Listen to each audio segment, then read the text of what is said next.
How to go from 15% body fat to 8% body fat. This is my client David, and we did this in 7 weeks time, and then we did a reverse diet phase. So he was holding condition 8% body fat whilst eating 3,200 calories, despite we finished calories on 2,200 calories, guys. So what you're going to do, if you're hopefully watching this video, you're around 15% body fat. But the first setup with any fat loss phase you're going to is you're going to take photos of your physique, front, side and back, in good lighting. Get a tripod or get somebody to take it from you, and you're not going to be flexed at all. Why we're doing this, we're here to estimate our body fat percentage, because that will set up our timeline in terms of how long it will take for you. So if you're 15% body fat, it should take around 7 to 8 weeks minimum. As you know, in our case with David, it took 7 weeks, bang on.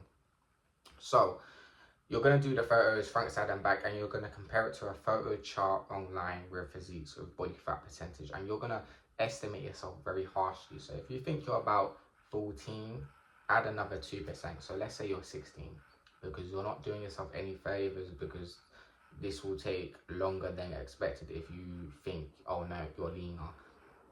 So once you have set up your body fat percentage, you're going to now go to an online calorie calculator, and you're going to set up how many calories you're going to eat.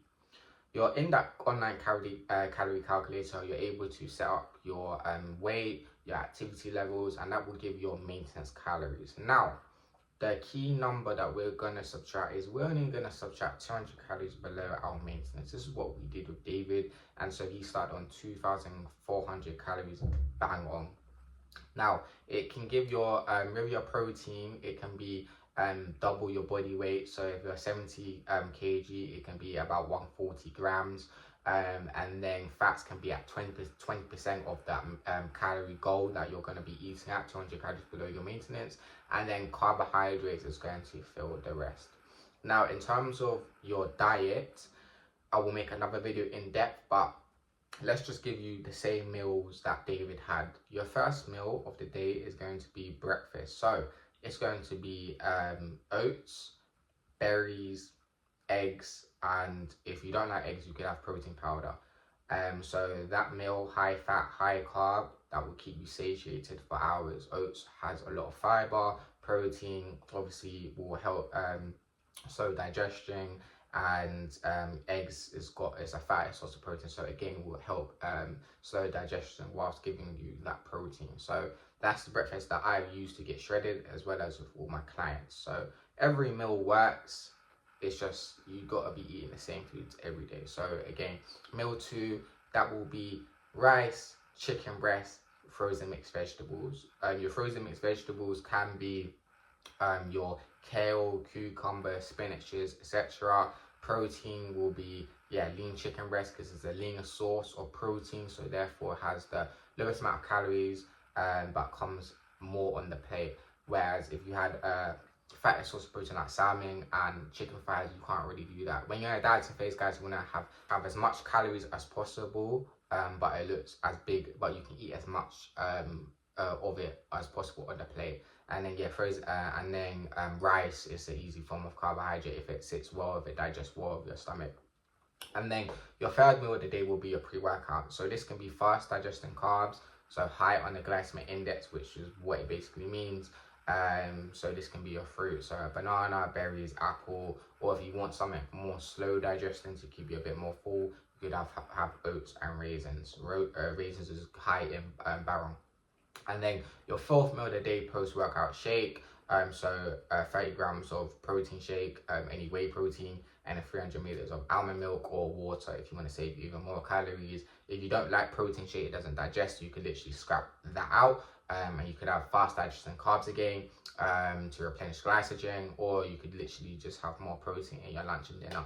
Dinner is basically the same as lunch, so that is chicken breast, but rice is sort of potatoes, just for a bit more volume eating to help keep you a bit more full, as well as frozen mixed vegetables. And then your last meal of the day will be 0% fat yogurt, low fat yogurt, any brand will do, complemented with berries and dark chocolate. So a bit of fats and berries, a bit more fiber to help keep you a bit more satiated. So those are the meals that you're going to be eating every single day Or, you know, you can just pick your favorite whole foods and just eat those every day. Like, guys, I'm telling you, it's like in the gym.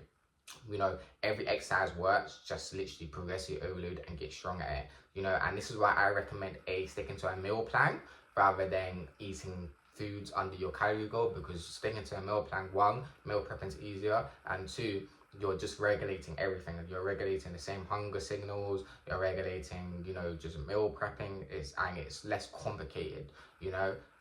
So that is your literally, you know, the blueprint of diet, guys. It's very simple. Again, I can go in depth, you know, at a later date of, you know, carbs, macros, everything. But yeah, eat those same foods every day. That is what David had. Now, the next thing you're going to do, you're going to program yourself 10k steps every day. This is what we did for David, and 20 minutes of cardio.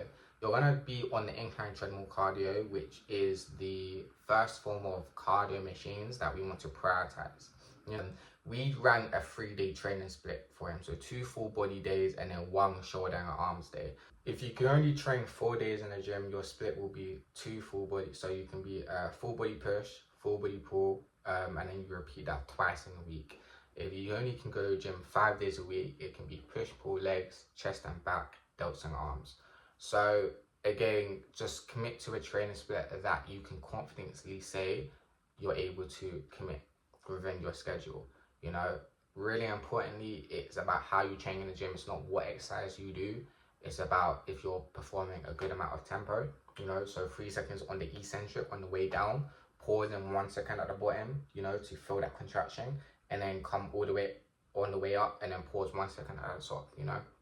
This will help concentrate your training effort in terms of where you're trying to, what muscle you're trying to work. If you're just flapping the weight like a bird when you're doing lateral raises, the chances of you working a medial or delt is a bit less. Like, you really want to concentrate and get as much mechanical tension as possible. Tempo will serve that. It doesn't build you muscle, but it helps serve that, you know. And then you want to have a good range of motion. So just think, where does your muscle start, where does it end? Bring the origin and insertion together. For example, your chest originates on the sternum and inserts onto the upper arm. So therefore, the function of the chest is horizontal adduction, bringing your arm towards your chest. So the coup, whenever you're doing any chest exercise related, like a flat dumbbell press, is not to press up. Just think of bringing your arms towards the midline of your body, or smashing your bicep towards your pec. The last factor is training intensity. Most of you struggle to build muscles because you don't train like a savage in the gym. Instead, you tickle the fucking weight. Yeah, you have to view your gym session as it is your last day in the gym. It's war. Yeah, you're not texting girls, you're not replying to messages. No, you're focusing on beating what you did last week. And this is where you're going to be logging your data, your reps and your weight. Yeah, so most of your if you're a beginner, you're going to be doing 3 straight sets of 8 to 12 for most of the exercises, including compound and isolation. If you are intermediate, so you've trained more than about like 2 years, 1.5, 2 years in the gym, you can have 1 top set, 6 to 10 reps, and then 2 backup sets, 12 to 15, where you decrease the load by 20%. Yeah, but training intensity, how do you measure that? Well, your last rep on the way up, also known as the concentric part, is it needs to be taking 3 to 5 seconds, or it needs to be feeling like you're lifting force hammer on the way up. That's what I like to say to my clients.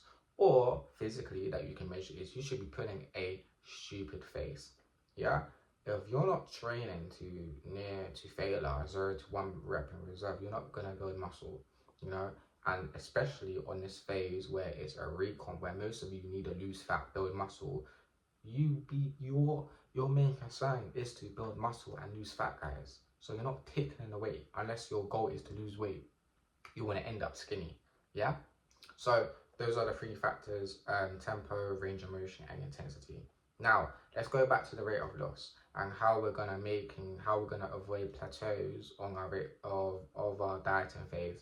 Now, David, his physiology is not like yours in terms of he had a lot of muscle already and he was very responsive to fat loss because he's an athlete. He naturally had to eat a lot of food, over 3,000 calories, I'm pretty sure, and he was already doing a lot of movement athletics. He's an athlete, where most of you are not, you know?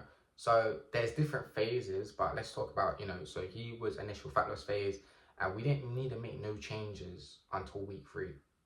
Now, you guys are gonna rinse your plan for as long as fucking possible. Yeah, your 2 levels of changes will be food and movement, cardio, steps. Now, every time your weight loss plateaus, so it is under the rate of loss 0.7 to 1 kg, you will make a change from one of them, and this will be recommended from cardio, because we want to keep food as high as long as possible. But since you are 15% body fat, I'm forgetting, is that because you have a shorter timeline, yeah, you can actually be a bit more aggressive and do it from food. So in week 3, we reduced dark chocolate. So that's the forms of fats that you want to pull away from your macros, because it holds the most calories per gram compared to carbohydrates and protein. And so therefore it was on 2,200 calories. And then we literally rinsed and repeated that because it was losing 1 kg until the last week, which was the scale weight, 88 kg, guys, and 88.1. So therefore that was him at 10% body fat. As you can see, veins on his legs. We ran a high carb day as well. So in later videos, I'll talk about how to run that, but it's literally you get your scale weight and times it by 7. You want to start from the lowest, or if you're really flat, you can probably times it by 9 or maybe even 10. And then we reverse dieted out. So what you do in the reverse diet, you add 200 calories in the form of carbohydrates per week until you find your new maintenance. And scale weight was held between 8 to 9, literally from the first week, bang on to 3,200 calories. So he kept the physique for a long while, and he still has it, guys. You know, so that's literally everything that we did to make David go from 15% to 8% body fat. And that's how you can do it too. So just to reiterate, those are the changes. Again, it may not be exactly the same. You may have more body fat. So if you're doing this for a couple more weeks, I would recommend, obviously, you could probably increase cardio first. Decrease food and then increase cardio. So go up to 30 minutes or 40 minutes week on week if needed. Remember to make one change at a time. But yeah, that's everything that we did. And most importantly, guys, is you have to change your mindset as a bonus tip. So to change your mindset, you need to act like the person that's already 8-9% body fat. So what does he do every single day? Create that new routine that is adjusted into your schedule, and therefore you have no excuse to fuck up, because you are what you do every single day. I promise you that, guys. Now, if you need my help to guide you to get to 10% body fat, 8% body fat, personally, link in bio, you can book a call with me and we'll discuss on call your whole setup and get you started as soon as possible. See you guys in the next one.